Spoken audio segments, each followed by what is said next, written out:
Podfix. Your attention, please. Now batting. Mouse and Wings. Mouse and wings and a mouse and wings and a mouse and wings and a mouse and wings and a mouse and wings and a mouse and wings and a mouse and wings and a mouse and wings and a mouse and wings and a mouse and wings and a mouse and wings and a mouse and wings, mouse and wings and a mouse and wings. Hey! It's Mouse and Weens. Hello, everybody. Wieners and mouse. Wieners and Mouse. I'm Mouse. I'm Joelle. I'm the mom one down in San Diego. I'm Weens, and I'm sick of describing myself. Why don't you do it? Oh my God. My little sister here from Hollywood, originally from Northern California. Hollywood. Single in the film industry and a wonderful person who meets really cool other people. Such as our friend that we are going to interview today, her friend. Tell us how you met. His name is Akello Stone. Akello Stone. Yay! And I met him through Ahmed, our dear, lovely friend that we've had on the podcast a few times. And Akello and he have known each other for a while. And Ahmed put us together and said, I have another friend in LA. He's a cool dude. You're a cool chick. I want you guys to be friends. He likes gardening too. He did a bunch of volunteer work with him, and that was kind of their first connection. So. Yeah. So, and he is a great guy, and we wanted to bring him on because he's a really fascinating person. Yeah, so if you Google his name, Akello Stone, you'll see what he does, which is he also is an actor in LA. He is a teacher. He's a yoga instructor. He does comedy, all sorts of things. I mean, what I liked about him and why we brought him to the table to interview was he's just a jack of all trades, but he's different in that he's not your typical guy. And so talk about that. Why did you want to make him a guest? Because I think that he's a sociology professor as well as an actor, as well as a puppeteer and all these other, and is aspiring to be a host. So in a lot of his sociology videos for his students and things, he uses his hosting skills and he gets hired as a host here and there for other. So he just has a really cool perspective on life, being a man and having a sociological, open-minded perspective, being an artist. And it's interesting to see. You'll hear how he's kind of a jack of all trades and a varied human being. Yeah. So we're going to talk about how he is a teacher. We'll talk about his tattoos. We talk about yoga and how he's super into that. We go into toxic masculinity. And we do talk about his book, which is called Seeking Selfies in an Age of Selfdom. So go ahead and look that up. We ask him about his relationship. And then we do talk about his hair, which is kind of fun, and a little bit about my favorite thing, caveman theories. So enjoy this interview. We hope you like it. Here we go with Akello Stone. Leading young adults into, fulfilling their goals, but then I'll bet they look up to you as a model, cool person to try to be like. Do you? Yeah, I have a different approach, and I would say that probably 40% of my work is actually cultivating life skills. It's not just about the work and the content. I mean, that's kind of, when I was in school, it was just about the content, right? But it's very different now. Teaching at community colleges gives me the opportunity to help students who want to expand their mind and their thinking and build confidence. And, there's a lot of personal problems that I help students through, death of people in their family, just on and on. So it's so much more than just the content. Luckily, because it's sociology, I can weave in, these life lessons into the curriculum as opposed to something that's meaningless in their life. Right. Applicability of anything that you learn and gain, to me, is critical. Pedagogy is different than andragogy. Pedagogy is when you educate children who don't, children, they've never tied their shoes before. There's all these things they've never done. But when you have people who've reached adulthood who are being educated, you've got to help them pull from their past experiences and their present experiences and combine that with what they're actually learning so it's meaningful. Otherwise, what am I doing remember this, take a test, you get the grade, and then you move on. I want there to be some lasting. But that's what most teachers do, because I'm taking school. Keep taking it. Just keep coming back. Yeah, but that's what a lot of teachers are still doing. I really, teachers. I happen to have a couple friends who are teachers who are very cool people who actually care what they're doing. Yeah. But it's few and far between. Most of it is still content. And I looked up your rate. I hate to give this clue away. Rate My Professor. Have you seen it? Yeah, of course. You got 100%. Of wow. course. And everybody loves this guy. Wow. That's a big deal. I have never seen 100% for anybody. I think it's the tattoos. I think it's the tats. Let me tell you, since we're let me tell you on this though.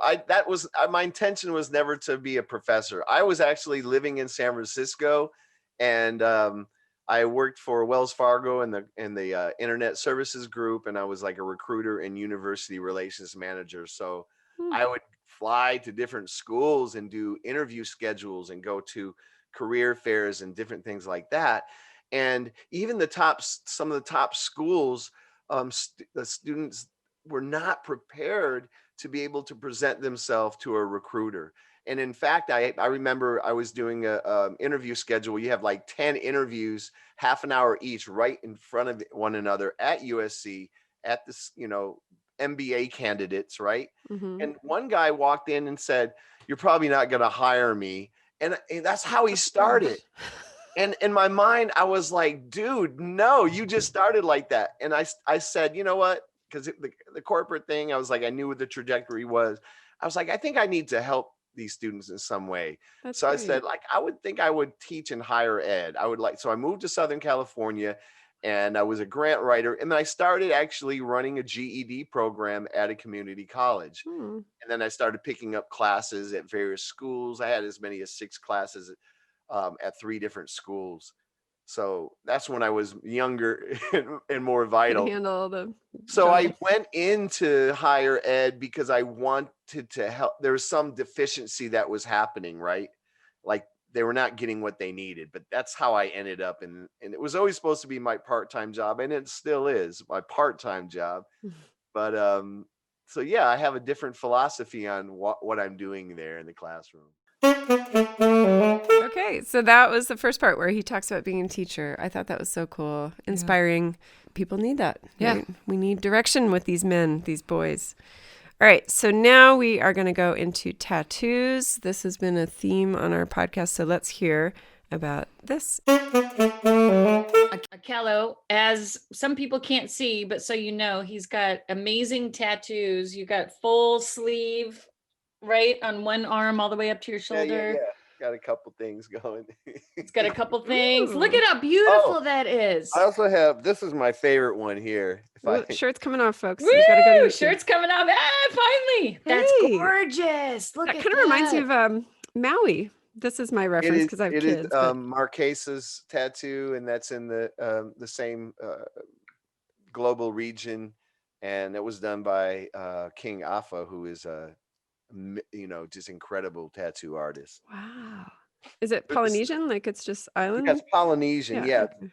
The thing about it is, to me, in my mind, I was drawn to it visually, and the artists that I go to, you don't tell them what you want. They get to know you, and then they create. This is like things that are related to me, as so it's years and years of working with an artist. People think, I've got some tattoos. You just go in and get this. I'm going to get this dragon on my leg and that kind of thing. But as I got older, I wanted to have a greater, more expansive experience of the tattoos. And cool. I know that Julianne had mentioned something about your son of age 15. Yes. To get a tattoo. Tell me about that. Well, this was in our past episode, and he went through a phase, and I have to say he's kind of not brought it up in a really long time now. So I think he might be over it, which speaks to his age, right? He's only 15, but he's really into hip hop music and, starting to idolize some of these dudes. And, some had face tattoos. And so he started asking a lot about tattoos and face tattoos. And as a mom, I'm going, oh my God, you're going to regret this. Don't do it. And and then I also did kind of have a few judgments like, well, you know what? It's really hard to get a job in the corporate world if you have like full sleeves. And so people might make assumptions about you if you've got tattoos. So Absolutely. it's something to Absolutely. think about, blah, blah, blah. And yeah, and then Julianne kind of was like, you know what? You need to like lighten up on this or maybe rethink it. And why do you feel this way? So she started asking me the same thing. But yeah, I'm always curious about people who are super pro tattoo, have a lot, and what made you get them? Why? What do you think about them? Has it ever been a problem? So you tell me. I Oh don't yeah, know. all of the above. Absolutely. And you've been in the corporate world and the art world, because I'm more used to the art world. Right. So I'm like, yeah, everybody has, but then I had to think about it. Like, what does it really affect a corporate life? Well, when I think about it, I got my first tattoo when I was in grad school, and it was really small. I wanted to see could I stand the pain? That was my first thing. Mm, So I got something small. What does it feel like? Because that's an important part of it. It's not like this looks cool, but it's what are you going to do when you're sitting there and it feels like a hot nail is being dragged through your skin over and For over like hours and hours. for hours? Because the longest I've ever gone was 5 hours, and then at 5 hours I was like, I can't do anymore. I'm like, you got to stop. And the tattoo artist, okay, let me just finish this piece. I was like, no, you have to stop right now. So I reached this point where I want to hit somebody because it hurts so bad. It's an interesting biochemical process. So what I did then, as I started to get tattoos slowly, I made sure that they were covered so I could wear short sleeves. Maybe I started on my shoulder, right, and chest. I could wear short sleeves. And then I got a little bit more confident with where I was in life and got, I was tired of, conforming to some degree. So they just went lower and lower. So I was out of the corporate world by that time, but I was also in academia, and academia is very conservative. oh yeah. And I didn't realize that. I had this idea everyone's progressive, especially if you're in sociology, because almost like I see my life in a way as a sociological experiment, right? So Hmm. I love the art of tattoos. I love the integration of culture. I like being able to make those decisions about my own skin and my own body. Hmm. Um, but I also know there are repercussions. I also know that people judge me, and I've known people. I mean, I've worked with people like I had a supervisor I worked for many years, and just out of the blue, I was actually running a program, like a reading literacy program for kids, right? And she like had pulled me in the office and said, I need to cover my tattoos because it's a bad influence. I said, are you kidding me? I mean, I got up and walked out of the office. I just couldn't believe that. Hmm. And then, I'm known as, oh, is that guy with the tattoos coming? Like it became, and I forget that I have that. Really forget about them. Of course, I don't have anything on my neck. I can roll my sleeves down and people would never know. Absolutely. Okay. Yeah. So I always, for anyone, like the biggest advice I would say is, don't do your neck, don't do your face. Absolutely not. I don't like a lot of things happening on people's faces because it's such a strong vehicle of communication, right? Hmm. And then, what I also thought about too is, and everyone can make their own choices, but if you had, let's say, decide to get a tattoo on your neck or your face, and then you're going to deliver a eulogy, Yes. and I was like, that is just, and that there is a little conservatism in that way, but it's not conservatism is like, I think it's okay to live in a society that's rigid like that. I'm saying that that's how it is. Hmm. Well, just like you were saying, basically it is, people are going to judge you for that. And there's nothing you can really do about that. Right. I know. It is our society, and as progressive as little pockets of it are, I think the general thing is it says something about you. Maybe people question your choices, your education. Why would he do that? I don't want my kid around him. Yeah, all that. Yeah. Which, Because yeah, that stigma is still there in 2020. That stigma right. about tattoos. Versus Polynesia, people probably, it's like a sign of power and respect and, a whole different thing maybe. It's like the star-bellied Sneetches. Yeah, Great. exactly. That is such a great example. It's You true. know, It's very so true. I would never recommend anybody get any tattoos um prior to age 21.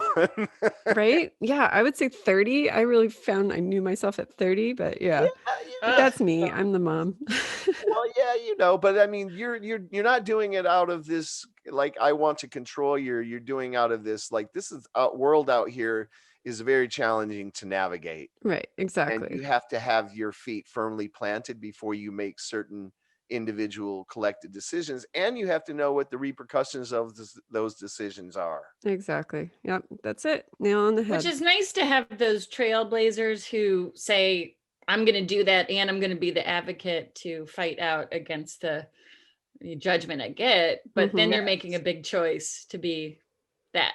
Actually was on in a documentary about tattooed professors. Really? Yeah. And Did was it cover also, that one? There's like a kindergarten teacher in England that's like fully tattooed, like face, head, everything. yeah. That's pretty wild to me. I'm like, wow, that's bold. Very bold. That is really bold. Absolutely. Really bold. That's neat. What is the name of the documentary? I'd love to see that. It's called Academ Inc. Oh, cute. Okay, we'll look for that and we'll link it in our show notes. I have a website where I'm sorry about that. I thought the phone was on silent. I have a website that I curate content for my classes, sociology students. And there's probably about 3 or 4 videos that I'm actually in, because there was another tattoo series where I talked about dealing with the pain of tattoos. What is your website for people that are interested? Yes, that website is sociologyonline.weebly, weebly.com. Oh, cool. So I use that for my students, but I also curate content on there. So I don't lose it in the shuffle, right? There's so much content to do. Wow, that was enlightening. What'd you think? I like the reference to the star belly sneeches. I think that was my favorite. That we shouldn't judge people based on adornments, and I'm getting better at it. Except for when it's on your neck and face, which, by the way, in our other podcast when we talked about that, I was not talking about 15-year-olds getting neck and face tattoos. I was talking about just general. Like, be open-minded about if that were a thing anyway. Right. So I get it. We're on the same page. I'm there. Although I still wish he would wait till he's 30. Anyway, we are going to take a quick break and hear from our sponsor. We are sponsored by Dream Dinners. Go to dreamdinners.com and enter Mouse and Weens 99 at checkout if you're in the local area of Poway or San Marcos, and you will get $99 off your first order and free delivery if you choose it, or you can go pick it up. It is such a game changer, you guys. Dream Dinners has really changed our family mealtime. We make meals together. We sit down together. I feel confident that they're healthy foods, and the kids can even make them. My husband can make them. It's a really fun, wonderful service. I've been using it for 3 years, and I finally approached them and said, let's make this a business arrangement because I talk about you all the time anyway. So here we are. You save an average of $200 a month off your grocery bill if you sign up for Dream Dinners, which isn't a subscription service. It really is a ad hoc. You can choose it monthly. Whenever you want to stop, you can stop. So there's no subscription. You only have to come in and pick up your meals once a month or have them delivered, but you will get a good bunch of meals in your freezer that you can thaw out and use as you see fit. This is perfect for people who have likes, dislikes, and allergies, and you can insert special instructions for your meals. And it really will change your lifestyle. You guys, please do go try it, mouseandweens.com. We have a quick link to give you your $99 off, or you can go to dreamdinners.com, choose your location. They are nationwide. And if you are in our local area, enter Mouse and Weens 99 and get free delivery and $99 off your first order. All right, now we are going to talk about yoga and Akello's relationship with yoga, how he's super into it. And He tells us in the end, too, that he's going to do a guided meditation. So keep that in mind as he's talking. It'll be a future project, but it goes right into also toxic masculinity and men in yoga. That's why I love this. I think it was so interesting, and people's perception of it and all that. So, all right, here we go.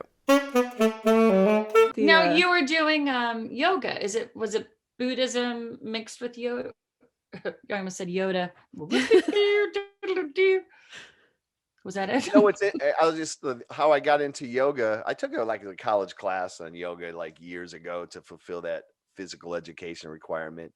But it was like one semester, and and then so like 20 years later or whatever, I started going to an acupuncture clinic for epicondylitis in my elbow. That's tennis elbow, right? I have that. Is that the official word? Yes, kills. epicondylitis. 9 sessions and it was cured. And the Really? woman that did that, her name is Kali, and she was also a yoga instructor and acupuncturist, right? Herbalist. But I was like, I'm the type of person was like, oh, you are such a great person, her personality, her whole presence. I was like, do you have you should put some videos out there and kind of thing. So I started working on helping her create videos on instructional yoga, even though I didn't take yoga. And then fast forward is a yoga studio opened up when I used to work in Hollywood and Vine, and she had a class there. And I was like, I'm going to jump into a level 2 vinyasa class 3 days a week. I've done a little Bikram and couple things here and there, but I never did a committed practice. And I was into it so much. I actually went to Bali for a week-long yoga retreat where we did yoga twice a day. Wow. I mean, I was into it. I've had some back problems and I've had to kind of take a step back. But the fact that you mentioned kind of the connection between Buddhism and yoga, there is a connection there. I find those connections, and I guess for yoga, or for me with yoga, the incredible discovery I found was I was really not in tune with where my body was in physical space. Talk about being clumsy. I didn't know where my hips were. I just certain things, and it allowed me to really get into my body like I'd never had before. So, yeah, it was, and I say in the past, I hope to get back into yoga because I definitely do miss it. That's cool. That's good. And I'm glad, it's a little more accepted maybe in Southern California, or at least I see a lot more men in the classes here. Unfortunately, not. What, Joe? Yeah, I was going to say there was a huge thing a couple of years ago up in the Encinitas school system where they were having the kids do yoga as, stretching and kind of a meditative moment and, just to calm people down, different thing with their body. Absolutely. But then all the parents started pushing back saying it was religious. And so they had a big measure to take it out of the school system. So then it became a big fight. I think they can still do it. I think they won, the yogis of the world. But yeah, isn't that crazy? I see nothing wrong with it. I think it's all just love and light, and I can't believe anyone has a problem with it. Actually done a couple workshops with a couple youth serving organizations. Yeah. I did some yoga workshops with some 5th graders, and they loved it. I mean, they was into it. They it's a shift for a lot of people, right? Because there's always been this, like for me, when I grew up, there was like PBS. Remember PBS? Mm-hmm. Yeah. Oh yeah. Love it. There was a yoga show, and the woman, just could do all those, advanced poses. I still tape her show. I think it's like on reruns. The blue suit and the big long braid down the side. Yes. Oh yeah. So that was like my yoga stigma. But I know Julianne had mentioned that, there were many times where I was like the only man in the class, and maybe there was another one. Even for the Bali retreat, I think there were 15 people. I was the guy. Wow. Fine with it, but it's almost kind of like it's a different experience, isn't it? Because here's the other thing that I want to mention before we get off that topic that kind of really, in the realm of toxic masculinity, there's a lot of men and there's a lot of kind of rhetoric out there that sexualizes yoga. And I really, as someone who is a practitioner for years, I find that problematic. Yeah. And as adults, we learn to repress so many things. and I don't think we know what to repress and what to conform on. Like me personally, and I can't validate this with data and facts, but just kind of in my heart, I know that for many young men, I can be the role model. I can show them an expansive way of being a man. And I Mm-hmm. think I've always had a way with like helping young men see that there are different ways to express masculinity that are not toxic, that are not oppressive. There's ways in which we use language and how we communicate with one another as men, but also with women, and what we, what is offensive and what's problematic, pointing that out along the way, and then role modeling that behavior, like being in the yoga class and being in certain environments where maybe more men would feel comfortable, because I've, broken the, I've came, what is it called? Like when you Broken the kind of mold. the trailblazer or whatever, in a Mm-hmm. way. That's the kind of the way that I see. And actually, and I'm so excited, I'm teaching a new class for the first time called Gender and Society, because I wanted to teach a class on masculinities. I wanted to say, what can I do on this micro level to really deal with this problem? Because what I've always seen is men that talk about toxic masculinity and have a book and things like that out about it, right? Mm-hmm. They used those aspects of toxic masculinity to rise up in their career. So yes, Mm-hmm. I'll be honest with you. I probably could have been a lot further, a lot richer, a lot more, in quotes, successful, had I played along and subscribed to like the old boys network. But I just don't, and I can't. And I realized that there are I probably miss out on a lot of things, but it's my values are more important than any of that. No, I think that is so important for being the mom of young boys to have these role models that can show this softer side and more emotional side, and be in touch with their feelings and use language like that, yet balance it with being a man, a stereotypical, man with different aspects of them. And I wish we had more like that. In fact, in my daughter, we kind of got to choose between two teachers at her school for this virtual learning. One is this big, loud, football coach kind of guy who everybody loves. I mean, he's just, salt of the earth, and he'll make you feel so great and grand and give you confidence. But then there's this other teacher who plays guitar and gets emotional and hikes and meditates, and I'm like, you know what? She has enough big burly dudes in her life that are rah rah rah. So we went with this sweeter, quieter teacher, and I love it. I love that balance for her, and so I love that you're Yes. out there as an example of that. That's very Thank cool. you. There's a Yeah. documentary too. A woman, I think she's married to Gavin Newsom. Am I saying this wrong? But she has a documentary about it. I'll link that in our show notes too. Okay. But then we'll go to your page as well, because I'm sure you've got And stuff on that.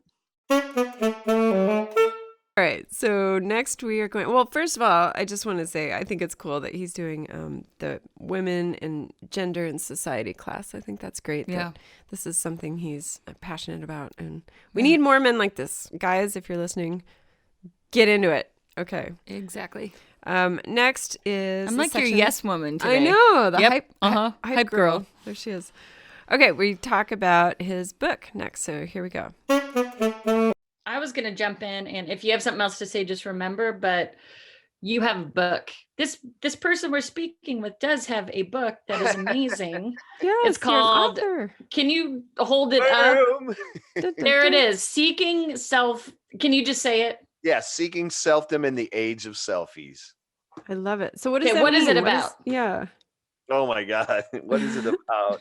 It's about everything. I love it, by the way. You could just turn to a page Yeah. and it seems to speak to you, because it's so dense and rich and well done.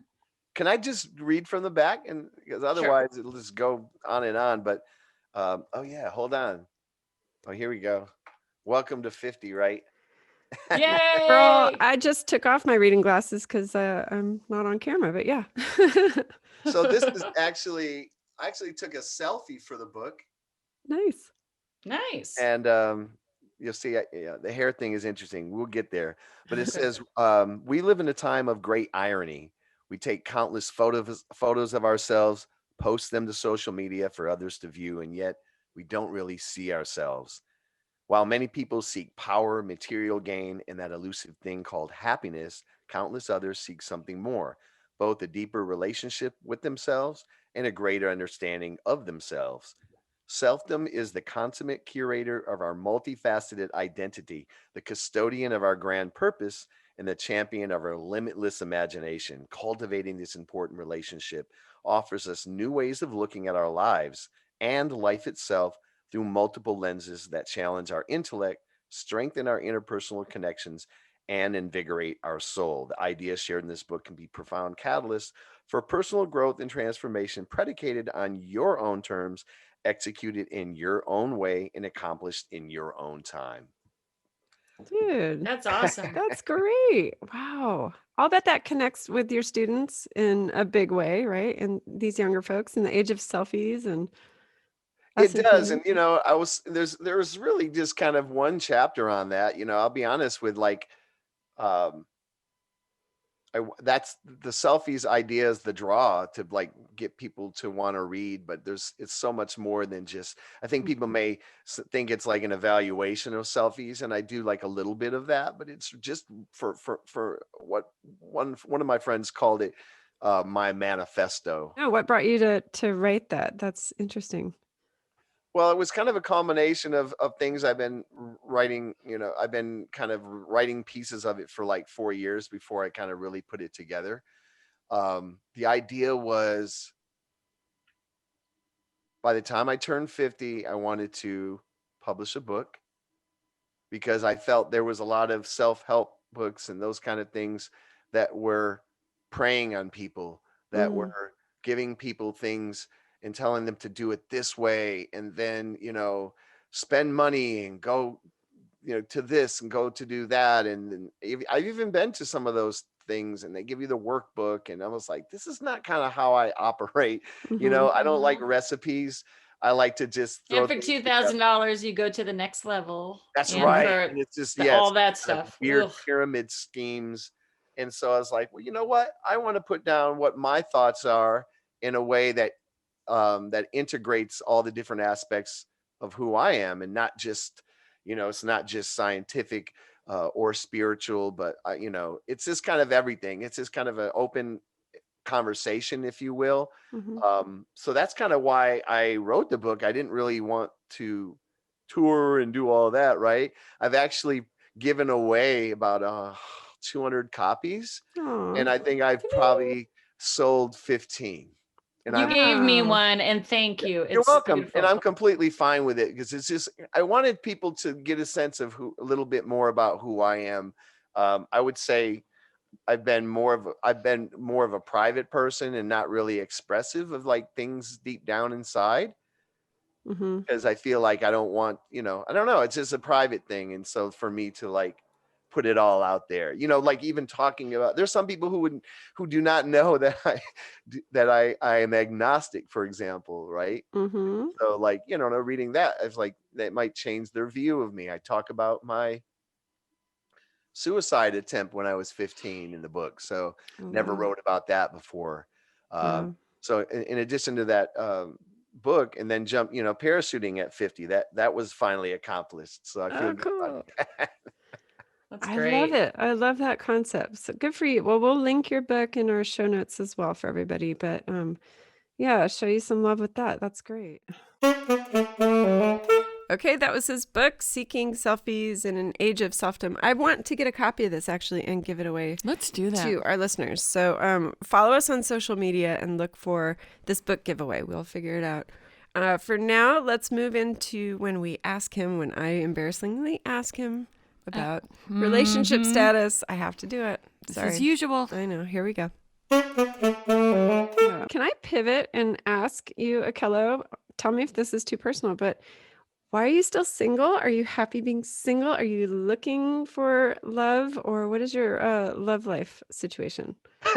Am I being super nosy? Sorry. Oh, that's not She'll no. always ask that. She's That's going interesting. to. That's being interested in my life. What do they call the matchmaker in Yiddish? I forget She that word. does. But She does this often, yeah. yeah. Well, I mean, outside of the fact that we're in a global pandemic and it's Well, probably yes. not a good time to have relationships. I've had them in the past, and it's here's a simple equation. And then I want to talk about my hair at some point because it's Ooh, Yeah, this is we can different. roll that right in. yeah. But there, and this is what again I've had conversations with people who are having problems with their relationships, Hmm. or being single is not being a problem, but being single. And let's just remove the idea that people who are single can date, they can have companionship, they can have really good sex, but I call myself an I person. Okay. And there are other people who are we people. They want that connection with someone, and they want to move through the world with another person Hmm. in this joint cooperative arrangement. And if you have two we people that get together, that's great. They're oriented like that. They're um Like cult members. They just want to be part of that group. no, it is absolutely. And then there's the I people like me, who moved out when I was 18 and lived in different states and cities, and plopped down in places all by myself, Hmm. because that to me is living. And it doesn't mean that if I ever met the right person, I would be open to that, right? But I also know and then people say the older you get stuck in your ways. I don't think it's like that. I think the older you get, you really understand who you are. I have an 82-year-old aunt who's been my pen pal for like 26 years after my mother passed away, and she had 9 children. And then her husband passed away 7 years ago. She lives alone, and every letter she writes me is she's lonely. She hates being alone. Mm. And my thing is, I'm on the opposite spectrum, as I love being alone. I love, to hang out with people, whatever, but I could be alone for 3 days and not talk to anybody and be completely fine with it. Hmm. So that's just kind of my nature, the makeup of who I am. If I was in a relationship, I don't I don't even think I would want to live together. I think it would be like maybe 2 or 3 days we would spend, and the rest are our own. Does that make sense? Yeah, you could be Wow. like I'm watching The Crown right now. Princess Di and Charles. They had separate bedrooms, separate wings, like separate Exactly. beds. I know that. They'd come together for pictures and kid making. Yeah, I And again, it doesn't mean I don't love people and and all that, but I don't have that attachment of need. And I think a lot of it probably stems from just my experience in life, coming up, seeing really no role models for people who are happy in relationships. And most people that were married ended up getting divorced, and my father was married 5 times. And I'm like, Wow. wow, I think people get married because they have the fear of dying alone, maybe. Hmm. But Yeah. I have a friend, and she's all agreed to euthanize me if need be. Like Oh boy. I've got that all worked out. I know it's like an interesting thing, but when I think of relationships, I do really think of people not wanting to die alone. It's part of the human That's true. experience, I'm sure. Yeah, nobody wants to be the person who's discovered in their house, months later and Yeah, ugh, yeah. sorry, that's Well, the other gruesome. thing too, let's be honest, is there are some people you only have like a physical connection with. Like the sex is really good, but there's really nothing else that kind of you connect on. It's weird because especially if you have, different aspects of who you are as a person, um, you're not going to get all those met with one person. Mhm. I think. I mean, other people, maybe they change maybe I have huge expectations, and so I need to have multiple people in different tiers to be able to fulfill those things. Whereas some people want to be with someone.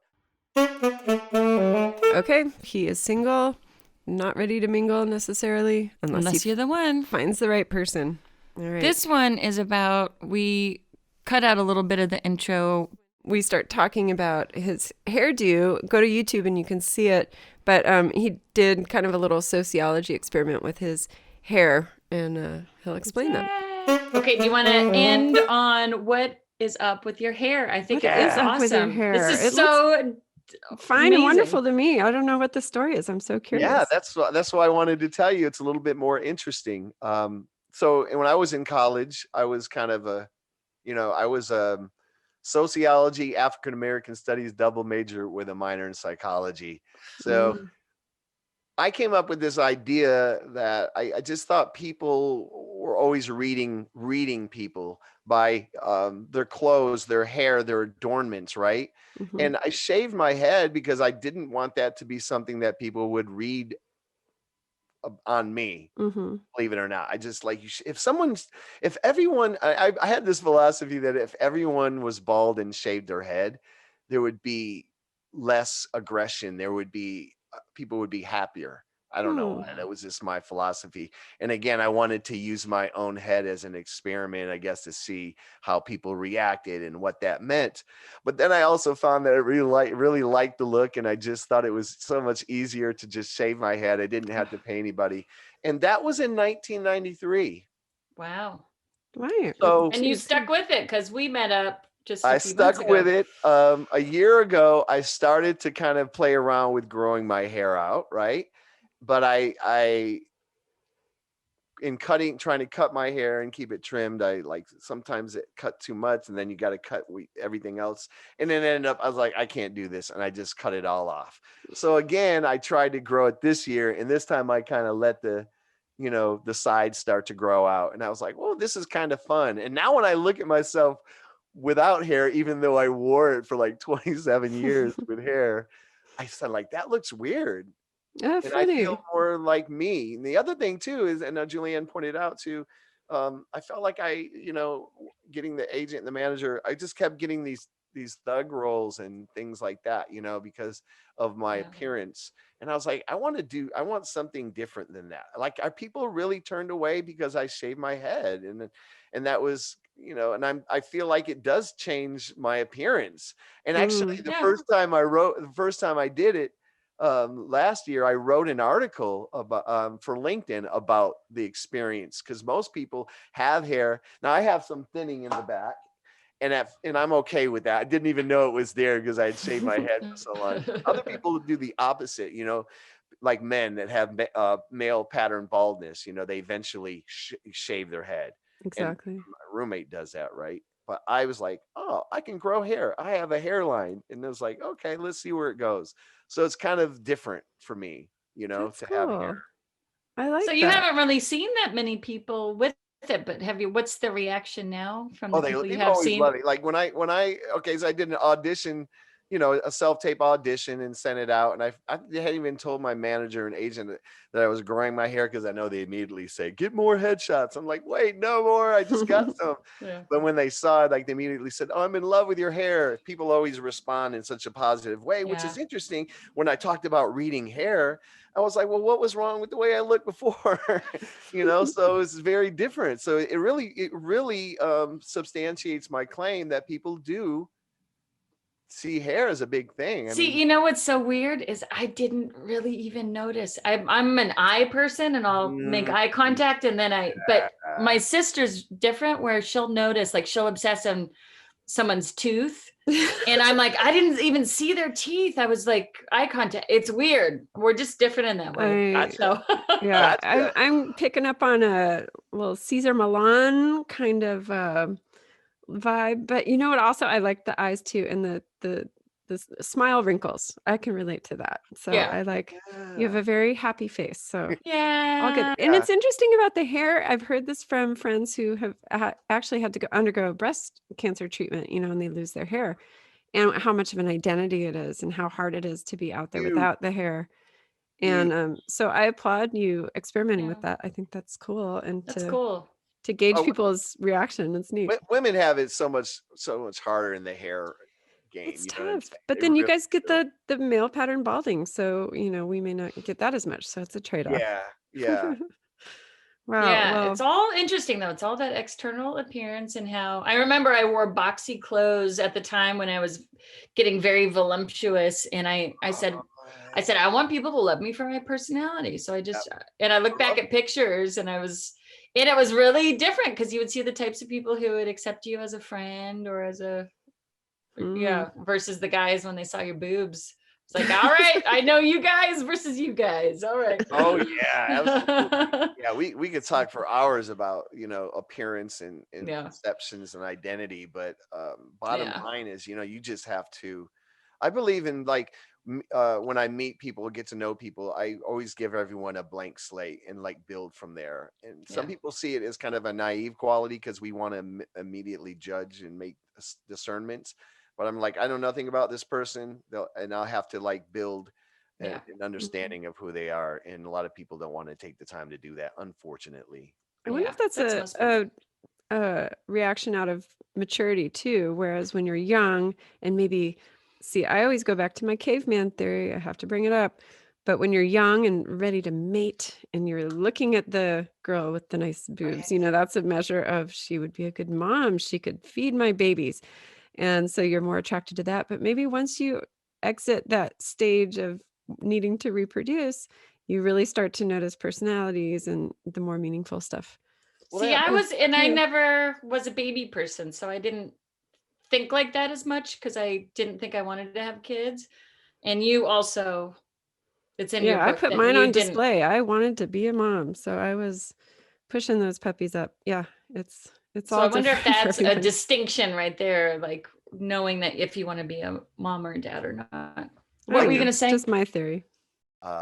Why do you think that people are different in that way? What makes a difference? I have been wondering this my entire life because Julianne and I are so different in this aspect, but I don't know. I really think I popped out this way. I was a little girl and I loved babies and Barbie dolls, and I just followed my mom around, and I wanted to be domestically, as with it as she was, and did all the cooking and cleaning. That was just all fascinating to me from the time I was, I don't know, 2. And then Julianne popped out and I really thought she was my baby. I took care of her. So it's just an instinct. I can't explain it. Yeah. And now that I'm older and they're more independent, now is when I'm coming into my own and I want to do things for me. And this is really the first time in my life I've felt that way. So I love that. it's just who I am. I don't know how to I love explain it. So yeah, it all worked out. But yeah, it'll be interesting to see where my kids fall with this too, because I can see my daughter already being a little mini mommy. And then there's my middle son who's very competitive, and he's decided when he was young, he won't say it now, but when he was young, he said, I think I'm going to be gay because then I can hang out with my best friend. We can drive a sports car. We can play soccer all the time. We don't have to pay for kids. It'd be great. And I said, yeah, it would be great. But I don't Was think that he Elliot or understood- Toby? It was Elliot, but I don't think he Aw. understood the nuance of the physical part of that. So now he sings another tune now that he's 13. He goes, oh, Yeah. I can't believe I said that. But anyway, yeah, it's an interesting thing to think about. But gosh, Akello, I love how in tune you are with yourself. It's so refreshing to have a guy who's not posing to be something he's not, and who can Yeah. really lean into all parts of yourself. I think that's great. Yeah. So Appreciate if- that. I'm still, Yeah. I'm still a work in progress. I come to these moments where I'm like, I thought you knew who you were, and you're like, no, you still repressing. Like I said, like that Wow. coming to the thing with that acting thing. I was almost embarrassed to admit that I didn't really want to do it. Like, what do I do? It's almost like you back yourself into a corner. Then, like, how do I get out? mm, You make decisions, and then you have to find a way to like undo the decision, right? But it's Yeah. always, you can always do that though. You can always do that. And a lot of times, most of the time, the best thing that you can ever do is to communicate what you really think in a way that's eloquent and respectful. You know what I mean? mhm. I strive to live a life free of conflict. And the only conflict I usually get is like, they don't pick up the trash bin, and I've got to like call LADWP several times to kind of get that. That's my conflict there. But that was because I've created a life that doesn't require that, because I came from a background where conflict was the norm, and I didn't want to have my life like that and be miserable. There Yeah. you go. That's I good. think that's wonderful. Good for you. Now, Akello, you have something on the horizon that I saw, which might explain why you have this nice microphone in front of you. What are you doing in the future? What's coming up for everybody that we can tell them about? Well, I started was trying to DIY a audiobook for the book, to read the book. Oh, cool. And it's really hard to do that, especially on your own, Mm. And I do like audiobooks and people like them. And I was like, you know what? I don't think I can do this. I think what I can do is a podcast that covers a little bit deeper into each of these chapters. And a good friend of mine agreed to read the entire book and write 3 questions for every chapter, and then record her voice reading the questions. And so I'm going to answer the questions, and they're very thorough, deep questions that I get to mess around with. So that's called Seeking Selfdom, Going Deeper. And I'm also working on a 13-part guided meditation series for Insight Timer called Delve into Selfdom. And so I want to also take the 13 chapters and find something to be able to meditate on too. So the book was really kind of like, I need a platform of ideas so I can not have to reinvent the wheel over and over again. But those 2 things are what are on the horizon for me. Hopefully by spring they'll come out. That's awesome. Congratulations. Thank you. Yeah, that's very cool. Akello, thank you for being here with us. This was very enlightening for us both. Right, Joe? I loved it. I could talk for another 3 hours. That's great. Well, there's so much to talk about. Yeah. I just love it. I love it. Yes. Thank you so much. Sorry, I had a plane going overhead here. So I That's paused. all right. Yeah. So we'll look for your podcast. I'm going to link everything in the show notes again. And your audiobook in the future, and your guided meditations coming up. I was going to say too, when we were talking about yoga and stuff, there's a very cool Instagram account called Black Boys of Om.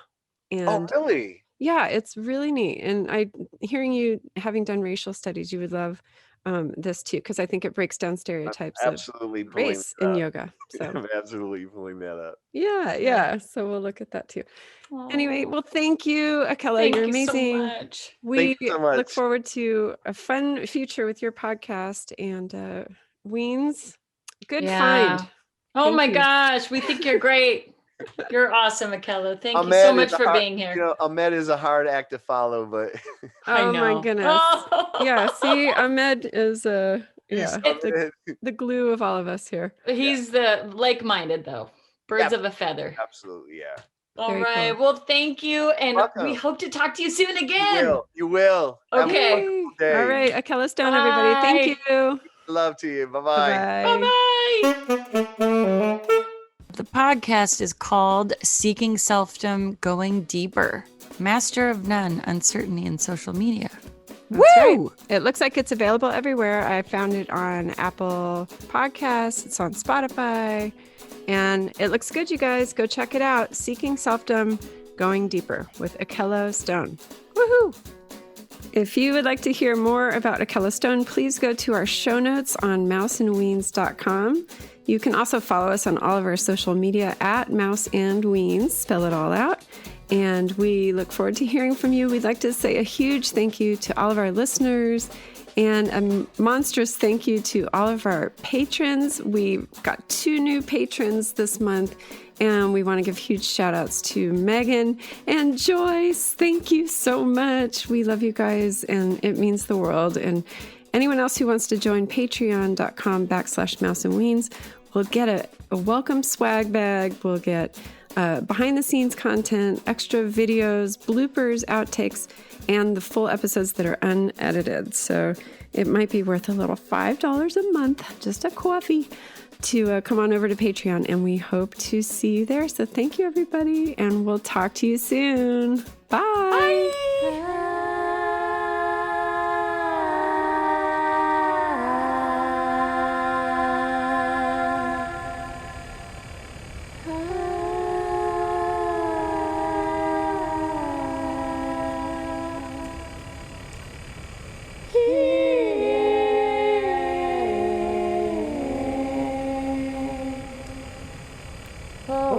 Don't you leave me now, 'cause I've been waiting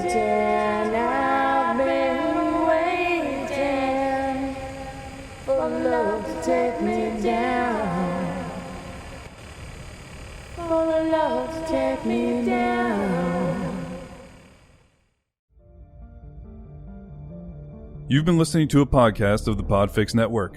Discover more audible gems like this at podfixnetwork.com.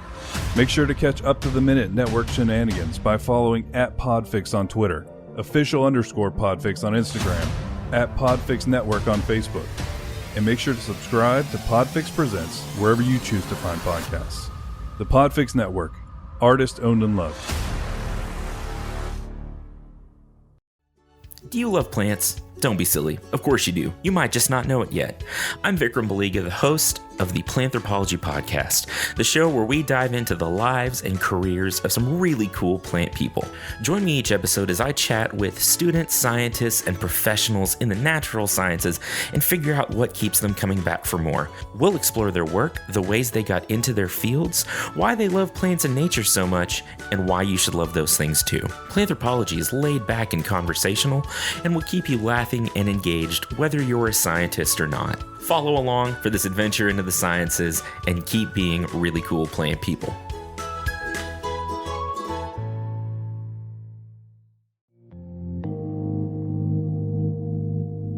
This was a podcast of the Podfix Network. You can check out more shows like it at podfixnetwork.com.